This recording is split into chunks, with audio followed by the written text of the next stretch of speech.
The attic was colder than she remembered. Emily pulled the ladder down slowly, careful not to wake the silence that had filled the house since the funeral. Dust fluttered in the light from the hallway like tiny ghosts. She hesitated at the bottom of the stairs, unsure of what she was looking for, only that something inside told her to go up. It had been 3 weeks since her mother passed. A stroke, sudden, quiet. Emily had handled the logistics with the same control her mother had taught her: efficient, calm, detached. But now, standing alone in the house she grew up in, something cracked open. The attic had always been a place she wasn't allowed to go. Too dusty, her mother would say. Too dangerous. But Emily knew there was something more. Something unspoken. She climbed the stairs. The room above hadn't changed in decades. Stacks of boxes lined the walls, covered with blankets and the weight of forgotten time. A faint orange light entered through the tiny window, casting a warm but haunting glow on everything it touched. Emily walked slowly, opening one box after another. Christmas decorations, old school notebooks, a box of her baby clothes, then a smaller container labeled simply letters. She reached inside and found a single envelope yellowed with time, her name written across the front in her mother's handwriting. Her stomach dropped. It wasn't sealed, just folded shut. Emily sat cross-legged on the floor, heart racing. Her fingers trembled as she pulled the letter out. It was one page, creased once in the middle. She opened it. Emily, if you're reading this, it means I'm gone. And there's something I never told you. Your father didn't leave you. I said he did because I was hurt. Because I didn't want you to ask questions I couldn't answer. But the truth is, he tried to come back. He came to see you, and I turned him away. Emily couldn't breathe. The attic faded around her. The air grew thicker, heavier. She read the letter again, as if maybe the words would change. But they didn't. The truth sat in her lap like a stone. Her father hadn't left. Her mother had lied. Everything she believed about her childhood, about him, was now shattered. She had spent years thinking he didn't care, that he abandoned them, that she wasn't worth staying for. But none of it was real. She thought back to her 10th birthday, how she waited by the window in her new dress, watching every car that drove by. She'd asked about him that day. He's not coming, her mother had said flatly. He never will. And Emily had believed her, year after year. Until she stopped asking, the pain hit her like a wave. But behind it came something deeper: guilt. At 13, she had written her father a letter she never sent. It was filled with anger and blame. You left. I hope one day you feel what I feel. What if he'd never left by choice? What if he read that letter? What if he died thinking his daughter hated him? Emily folded the paper and pressed it against her chest. She sat there for a long time, surrounded by memories she couldn't trust anymore. That night, she couldn't sleep. The house was too quiet. Every shadow felt like it held a version of the truth she had never been told. She sat at the kitchen table until sunrise, staring at the letter. Why would her mother hide this? Fear? Shame? Pride? Or maybe she truly believed she was protecting Emily. But from what? By morning, Emily needed answers. Real ones. She pulled out every box in the garage, searching through paperwork, photos, any clue. After hours, she found a weathered envelope tucked inside a folder marked private. It was old, but intact. Paul Whitman, P.O. Box 849, Boston, M.A. Her father's name. Her heart pounded as she typed it into her phone. She found a result almost instantly. Paul Whitman, Navy veteran. Former mechanic. Deceased. The obituary read Paul Whitman passed away peacefully. He is survived by the hope of reuniting with his daughter, Emily, whom he never stopped searching for. Emily stared at the screen. He had waited. He had searched, and she had never known. The grief this time was different. It wasn't just loss, it was too late. She curled up on the couch, clutching the letter in one hand and the obituary in the other. She wept for the years that were stolen from both of them. But underneath the sorrow, something began to grow. A need. She had to know who he was, what he had done to find her, what he felt. There had to be someone who knew him, someone who could tell her the parts of the story she'd never get from a letter. Boston. That's where she needed to go. Emily sat on the edge of her hotel bed in Boston, the letter still folded inside her coat pocket. The city outside buzzed with life, but her world had narrowed to a single question. Why didn't anyone tell her the truth? She hadn't come looking for comfort, she came for answers. And the more she uncovered, the more the silence of her childhood began to scream. She had already visited the old naval workshop where her father once worked. It had been turned into a furniture outlet, but one of the elderly workers remembered him, Paul Whitman. The man had said, wiping sawdust from his hands. Quiet guy, carried a pocket watch, never missed a shift. Used to talk about his daughter all the time. Wrote her letters, even when he didn't know where to send them. Emily had nodded, blinking back the sting in her eyes. Always hoped she'd come looking one day, the man added, almost like a whisper. That same day, she visited the coffee shop where Paul had worked part-time. No one there recognized his name, but a photo on the wall, a staff picture from over a decade ago, showed a tall man with deep-set eyes, standing near the back with his arms folded, almost like he didn't know how to smile. Emily recognized those eyes. They were her own. By afternoon, she found herself in a small park near the waterfront. The man at the furniture store had mentioned it said Paul used to sit there during his lunch breaks, always alone, always writing. It was quiet.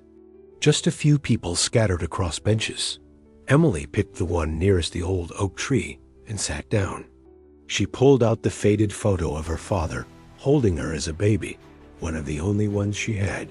She was staring at it when she noticed the man. Late 60s, maybe older, reading a newspaper, wearing an old coat and a knit hat. There was something careful about the way he sat, something observant. Like he wasn't just passing time, he was remembering something. Emily stood up and walked over. "Excuse me," she said, trying to keep her voice steady. "Did you ever know someone named Paul Whitman?" The man looked up slowly. His eyes scanned her face, pausing on the photograph in her hand. "I did," he said. "He was my neighbor for nearly 20 years. Emily's breath caught in her throat. "I'm his daughter." The man's expression shifted not to shock, but recognition. He folded his paper and motioned for her to sit beside him. "I wondered if you'd ever come," he said quietly. His name was Thomas. He had lived next to Paul in a small apartment building just 3 blocks away. They'd met by accident, two men drawn together by silence and similar pain. He wasn't good at talking, Thomas said, but he never stopped writing. Emily felt a tightness in her chest. Did he ever mention me? "Every week," Thomas replied. He had your picture on his fridge. Talked about the birthday parties he missed. Wondered what kind of music you liked. Said he wrote letters, but wasn't sure they ever got to you. Emily looked down at her hands. Thomas hesitated and reached into his coat. He pulled out a small notebook, worn at the edges. "I kept this," he said. "He asked me to give it to you if you ever showed up." Emily opened it. Inside was an envelope, her name written in shaky handwriting. For Emily, if she ever finds me. She didn't open it right away. Her fingers closed around it as if it might disappear. The weight of it was unreal proof that her father had waited for her, loved her, even from afar. Thomas watched her carefully. He said he wasn't proud of the choices he made, but he never stopped hoping. Emily finally unfolded the letter. "My dear Emily, I'm sorry. That's the first thing I need to say. Not just for leaving, but for not knowing how to stay. I wasn't ready to be a father. Not because I didn't love you, but because I didn't love myself enough to believe I could be one. I tried to come back. Your mother didn't want me to. I understand now. Maybe she was trying to protect you from the mess I was. Still, every birthday I wrote to you. Every year, I kept your picture near. I don't know what you look like now, but if you're reading this, it means you cared enough to come. And that means more than I can ever put into words. You were never forgotten. You were always my hope. With love, Dad. Emily felt her breath catch. He hadn't been perfect. He had left, but he had also returned, tried, wrote, loved. She closed the notebook and wiped her face. Thomas reached into his pocket again and pulled out a small recorder. He left this too. Said it was your inheritance. I wasn't sure if I should keep it, but I'm glad I did. Emily took it. With shaking fingers, she pressed play. A crackle of static, then a voice gravelly, older, but unmistakably real. Emily, I don't know if you'll ever hear this, but if you do, I want you to know I never stopped being your father. I wasn't there, and I'll never get that time back. But I loved you, even from a distance. Silence. Then, just before the recording ended, you were my second chance. And even if I failed, thank you for finding me. Emily pressed the recorder to her chest. There, in that park, with the breeze brushing her face and the city humming around her, she finally met her father. Not in person, but in the words he left behind. Boston felt different. Emily walked the same streets her father once had, but the faces were strangers, the air colder than she expected, and her thoughts heavier with each step. The letter Thomas had given her echoed in her chest. His voice from the recorder hadn't left her mind. Even if I failed, thank you for finding me. She carried the notebook in her bag and the recorder in her coat pocket, as if her father were now walking beside her, step by step, guiding her. But she wanted more than letters and recordings. She wanted a connection, a conversation she never got to have. She wanted someone who had known him, who had seen him in his silent days, who could tell her what kind of man he had become when no one was watching. Thomas had mentioned the park again. He used to go there every Thursday, he'd said. Always sat on the same bench. It wasn't far, just a few blocks from where her father had lived. She went that afternoon. The park was quiet, touched by early autumn. Leaves danced across the pavement, collecting near the iron legs of benches. Birds hopped along the path, unbothered by passing footsteps. In the distance, a young mother pushed a stroller, her laughter echoing briefly before disappearing into the trees. Emily stood at the entrance, scanning. Then she saw it, the bench. There was a man sitting there, elderly, alone, a notebook on his lap. Emily hesitated. Her fingers brushed the envelope in her pocket, as if drawing courage from the very thing that brought her here. She walked toward him slowly. "Excuse me," she said gently. "I don't mean to bother you, but did you happen to know a man named Paul Whitman?" The man looked up. His eyes were soft, pale blue, rimmed by years. He paused. "Yes," he said finally. "I did. Why do you ask?" Emily sat down beside him. "He was my father." The man blinked, then leaned back slowly, as if absorbing a story he thought was over. "I'm Thomas," he said. "Not the same Thomas from before. I met your father here, years ago. We never talked much, but we understood each other." Emily smiled, a little surprised. "He always carried a notebook," Thomas said, "and a photo. I only saw it once. It was you, wasn't it? As a baby. He called you his light." She looked down. "He never stopped thinking about you," Thomas continued. "You could see it in the way he sat. Quiet, still, like he was waiting." She pulled out the notebook. "He left this. With another Thomas. It led me here. Thomas took the notebook, flipped it open gently. That's his handwriting, he murmured. Sharp, clean. He used to write poems, never shared them. Said they weren't ready. He handed it back. I wish you could have met him while he was alive. But maybe this is a different kind of meeting. Emily nodded. They sat in silence for a while. The wind shifted. Thomas reached into his coat. I have something, he said. I wasn't sure if I should keep it, but now I think it's yours. He handed her a small envelope. He gave it to me once, said to hold on to it in case his daughter ever came. Emily opened it slowly. Inside was a faded Polaroid photo. Her, as a toddler, on her father's shoulders, her hands tugging at his hair, both of them laughing. On the back, in his handwriting, a best day I almost forgot. Until now. Tears welled in her eyes. Thank you, she whispered. Thomas stood slowly. This was his bench. Now maybe it can be yours. And then, without another word, he walked away, leaving Emily sitting where her father once had, holding a piece of memory she never knew she had. She closed her eyes, and for the first time, imagined him sitting beside her, not as the man she thought had left, but as the man who had never stopped hoping she'd return. Emily sat on the edge of the old wooden chair in her father's cabin. The fireplace had long gone cold, but the notebook in her hands burned with the weight of stories it held. Outside, the wind whispered through the trees.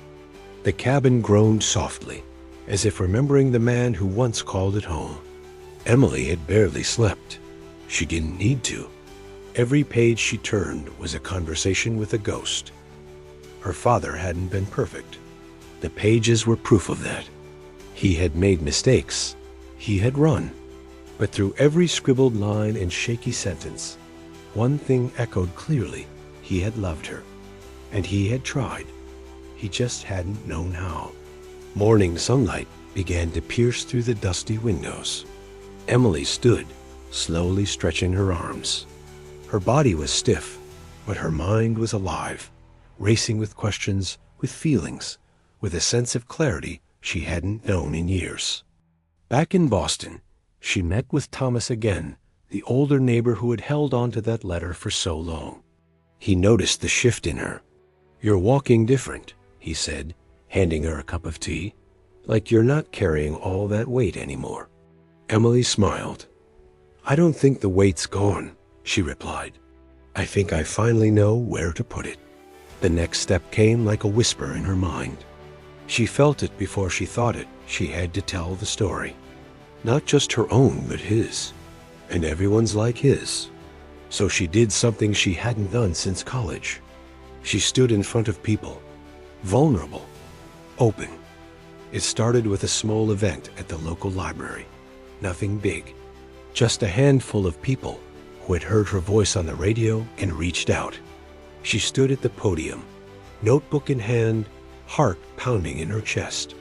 I used to think my father abandoned me, she began. But now I know. He just didn't know how to stay. There were murmurs, nods, silent tears. She read pieces of his diary aloud. Stories of trying to buy her birthday gifts without knowing what she liked anymore. Of sitting in parks and writing letters he never mailed.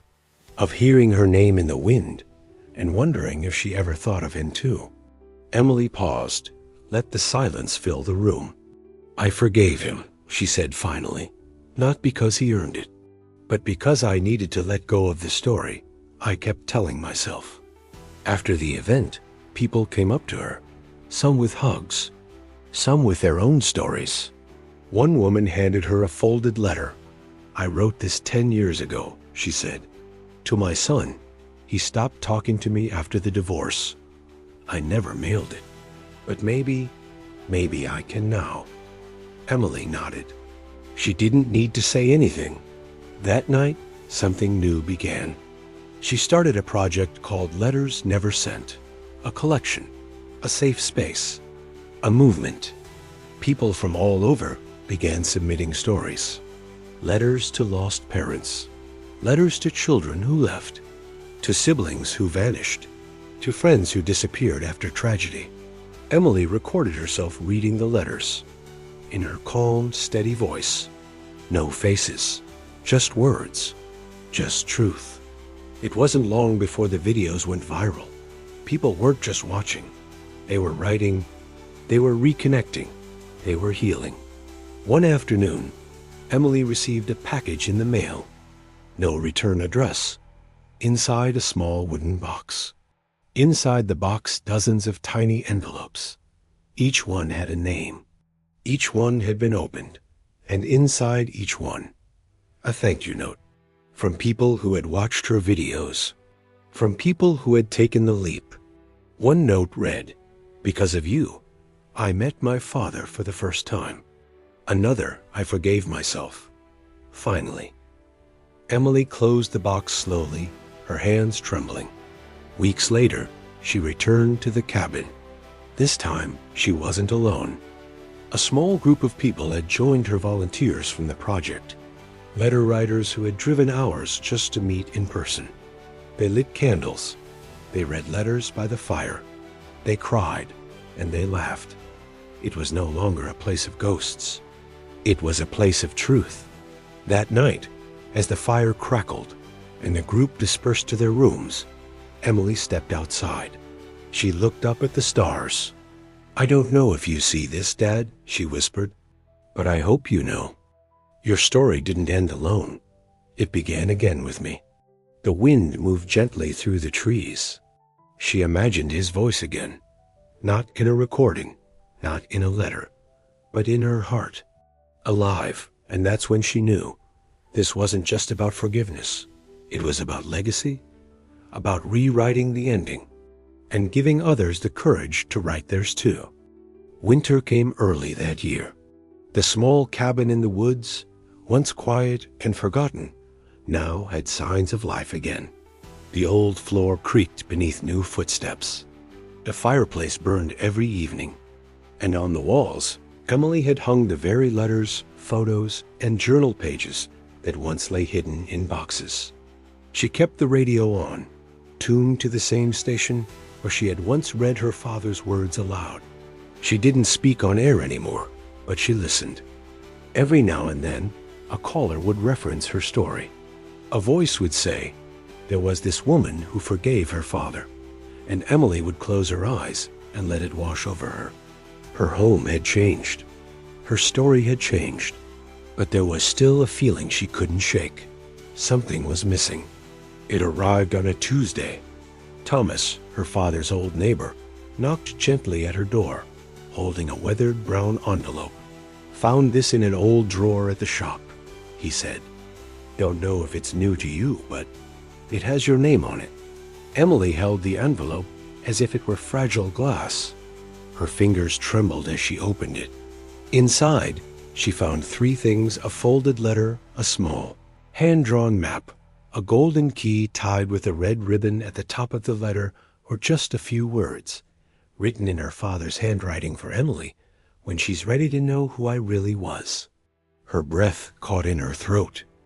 The map pointed to a location 3 hours away up north, in the mountains.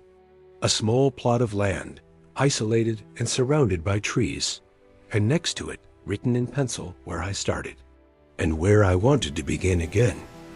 Emily left the next morning, alone. The road narrowed as she climbed higher into the hills. The trees grew denser. Snowflakes danced through the air, resting gently on her windshield. The world felt still, like it had paused just for her. When she finally arrived, the sight took her breath away. There, nestled between two pine-covered ridges, stood a small wooden cabin. It was old, covered in leaves, but not broken. Time had not taken it. Emily stepped forward and tried the key. It fit perfectly.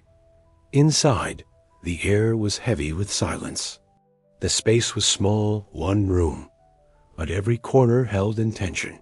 There was a table, a chair, a bookshelf filled with worn novels, a tin box of old tools, and on the far wall, a shelf with framed photos. Emily approached slowly. One photo showed her father as a young man, standing outside a different house she didn't recognize. Another was of her as a baby. She recognized the outfit. She gasped softly. The last frame held two photos, side by side, one of her mother, one of a woman she didn't recognize. In the center of the room was a wooden chest. Inside it, a thick notebook with her father's name on the cover, a small, labeled VHS tape, a wedding ring with her name engraved inside, a one-way bus ticket dated 2001, the exact week her mother had told her he left. Her heart thudded in her chest. She opened the notebook first. The handwriting was shaky, older, different from the earlier diary she had read. It was a confession. Page after page detailed the truth. Her father never got to speak. He had been adopted, moved through foster homes, felt unworthy of love. When he met her mother, he believed it was his second chance. But when she got pregnant, a fear came back, not of being a father, but of being like the ones who abandoned him. He left because he thought it was the only way to protect them. Years later, he realized he had been wrong. The notebook ended with a single sentence. "If you're reading this, you came looking. And that means there's hope." Emily inserted the VHS tape into a dusty old player stacked under the shelf. The screen flickered, and then his face appeared. Older, weathered, but he looked straight at the camera. "Hi, Emily. If you're watching this, you're in the cabin. I hoped you'd come." He paused, took a breath. "I don't have the words to fix what I broke. I wish I did. I spent years trying to write them." He held up a piece of paper filled with crossed-out sentences. "But I want you to know who I was. Not just the man who left, but the man who stayed away because he thought he wasn't good enough." Tears slid down Emily's cheeks. "I kept this place for you," he said. "I built it with my own hands. Not because I thought you'd ever find it, but because it made me feel close to the version of you I missed." He smiled gently. "And if you did find it, then maybe you're stronger than I ever was. Maybe you're here to forgive what I couldn't face." He looked down. This is my final gift. A space for you. A truth I was too late to share." And then the tape ended. Emily sat in silence for a long time. Not broken, not angry, but full.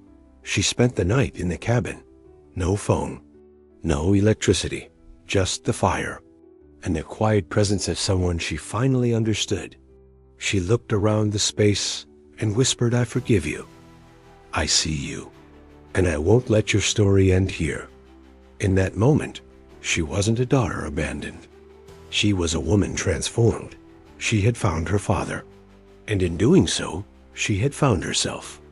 The morning light streamed through the cabin's small windows, illuminating specks of dust suspended in the air. Emily sat beside the fireplace, wrapped in a blanket that smelled faintly of cedar and thyme. The tape had long since stopped playing, but its echo still filled the room. She hadn't slept. She hadn't needed to. Instead, she had read every word of her father's journal again. Not with pain this time, but with reverence. Every story, every regret, every small joy he had written down had become something sacred, a truth unearthed. She was no longer looking for closure. She had found something deeper. Back in Boston, Emily stood before a small crowd gathered in the old community hall. They had heard about her project, some from the radio, others from the videos online. She wore a simple gray sweater, her hair pulled back, her expression open and calm. There was no stage, no lights, just a circle of chairs. "I want to thank you for coming," she said. "Some of you came a long way. Some of you just came from across the street, but all of you came here for a reason." She held up the journal, the cover worn, the spine cracking. "This belonged to my father, a man I thought I hated, a man I thought had left me. But what I've learned is this: most of us don't disappear because we don't care. We disappear because we don't know how to stay. No one spoke. The silence was its own kind of embrace. I want you to write, she continued, not to publish, not to impress, just to say what was never said, even if the person will never read it, even if they're already gone. She placed a stack of envelopes in the center of the room. Write it anyway. That night, Emily launched a new channel. She called it Voices That Stay. It began with her own voice. She read letters from viewers, always anonymously. Some were to parents, others to children, to lost friends, to old loves, to versions of themselves they had long buried. Each video was simple: a black screen, white subtitles, and her voice. The first upload had 50 views, the next 500. By the end of the month, tens of thousands. People didn't just watch. They felt, they cried, they forgave, and they wrote. One afternoon, Emily checked her mailbox and found a pale blue envelope with no return address. Inside was a small folded letter that read, "I watched your video. I wrote to my daughter after 5 years of silence. I wasn't sure if I'd ever send it, but because of you, I left it on her porch last night. This morning, she called. She said, 'Dad, is this really you?'" Emily smiled with wet eyes and added the letter to a special wooden box she kept under her bed. On its lid, she had written in gold marker proof that it's never too late. Months passed. The project grew. Volunteers came from across the country. People who wanted to help record letters. People who offered their music, their editing skills, their stories. One man from Seattle sent a message: "I lost my wife last year. Never said the right goodbye. But hearing your voice read someone else's pain, it gave me the words I couldn't find." Another from Texas: "I'm a dad. I messed up. But my son sent me your video. He didn't say anything. Just the link. And when I watched it, I cried for an hour." Emily never called herself a healer. She never gave advice. She just read. And somehow, that was enough. She had become the voice for those who didn't know how to speak. The bridge for hearts too far apart. The echo in the quiet that reminded people they weren't alone. One evening, while cleaning out the last boxes from her father's cabin, Emily found a folded note beneath a floorboard. It wasn't addressed to anyone, but the handwriting was his. "If someone ever finds this, I hope you know it's not the silence that hurts. It's what we don't say in time. Say it now. Say it trembling. Say it too late if you must, but say it." Emily placed the note in a frame and hung it on the wall above her desk. It became the motto of the project, and eventually the closing line of every video. The cabin became a retreat. Once a year, people would gather. They brought their unsent letters, their grief, their hope. They lit candles, sat by the fire, shared silence. And then, when they were ready, they spoke. Some barely whispered. Some sobbed. Some laughed through the tears. But every word mattered, because in that space, everything was welcome. Everything was heard.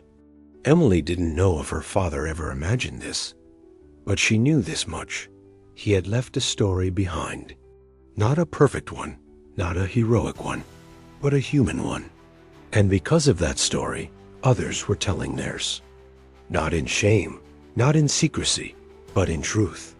And that was the gift he gave her. A voice, one that could reach hearts. And stay? 1 year had passed. The seasons had turned again. The colors of autumn had returned to the trees. Leaves danced through the streets of Boston, brushing across Emily's coat as she walked with quiet purpose. In that year, the world had changed in small, invisible ways. People had written letters. People had spoken the truths they once buried. People had forgiven not always others, but often themselves. And Emily had stayed at the heart of it all, reading, listening, holding space. She had become a quiet witness to thousands of untold stories. But this day was different. She was holding a letter in her hand, not one she was going to read aloud, one she was going to deliver. It had arrived a few weeks earlier, an envelope with no return address. Pale gray, carefully folded. Inside was a note, handwritten in a rushed yet elegant script. I saw your video. My father never knew how to say the things he carried. But your story gave me courage. Today, I'm going to try. I'm going to look him in the eye and say, I'm still here. Thank you for giving me back time I thought I had lost. There was no signature, no name, but something about it struck Emily deeply. A vibration in the words, an echo of her own. She tucked it gently into a wooden box with a dozen other letters that felt like turning points. She had written a phrase in gold ink across the lid, proof that trying is still worth it. Now, Emily stood at the edge of the city, at the old train station, the place her father might have stepped onto the platform all those years ago. She had never been there before. Not really. She had driven by. She had imagined it. But she had never stood in that exact spot where time might have changed if one person had taken a different step. She took that step now. The wind played with her hair. The late afternoon sun painted golden lines across the platform. It was empty, save for the soft rustle of leaves against stone. Emily closed her eyes. And in that stillness, she imagined a man stepping off the train, holding an envelope, looking around, searching, waiting. She pictured him younger, nervous, dressed in the jacket from the photo she had seen in the cabin. He waits. Minutes pass. He doesn't leave. He just hopes. Emily opened her eyes. She stepped forward until she reached the edge of the platform. She looked out across the tracks, then down at the letter in her hands. She had written it that morning, to him, not because she needed to, but because she wanted to. She read it aloud. Softly, Dad, I came back here for both of us. I don't know if you really made it to this station. I don't know how long you waited. But I do know this: I'm here now, and I see you. I hear you. I found your story, and I will carry it with me for the rest of my life. She folded the letter and placed it on the bench by the wall, held down by a smooth river stone, a silent monument. She turned to leave, then paused, closed her eyes again. And this time, she heard something. Not a voice, not a sound, but a presence, a warmth, a whisper from within I never really left. Tears welled gently in her eyes, but she didn't cry. Not out of sadness, out of peace. She walked away from the platform, steady, whole, and as she did, a light breeze lifted the edge of the letter. It fluttered, but didn't fly. It stayed, like the voice that started it all. Maybe you're still waiting for a letter, or maybe someone is waiting for yours. Time doesn't always give us the perfect moment, but it gives us a choice: to speak, to try, to forgive, to return. And when we do, even if no one else sees it, something shifts, because every heart deserves to be heard. Before the silence comes, before the train leaves, before it's too late, write the letter, say the words, go to the station, and be the one who stayed.